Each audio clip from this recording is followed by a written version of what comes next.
আলহামদুলিল্লাহ, আমি দুবাউড়ায় এবং হালুয়াঘাটের এই জনসভা দেখার পরে আমার মন খুশিতে ভরে গেছে যে দুবাউড়া এবং হালুয়াঘাটের মাটি ইসলামের পক্ষের ঘাঁটি।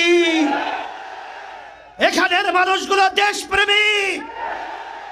এই দেশপ্রেমিকদের আওয়াজে ক্ষমতা প্রেমিকদেরকে বাংলার জমিন থেকে উৎখাত করে বঙ্গোপসাগরে নিক্ষেপ করতে হবে। আল্লাহর রহমতে আপনাদের দোয়ায় আমি সারা বাংলাদেশ সফর করার পরে আমি আল্লাহর রহমতে যেটা দেখেছি, এখন কিন্তু যেন তেন দিনকে রাত্র বানানো, রাত্রকে দিন বানানো এই সুযোগ আল্লাহর রহমতে আর নাই। এখন বাংলাদেশের মানুষ সজাগ, সচেতন।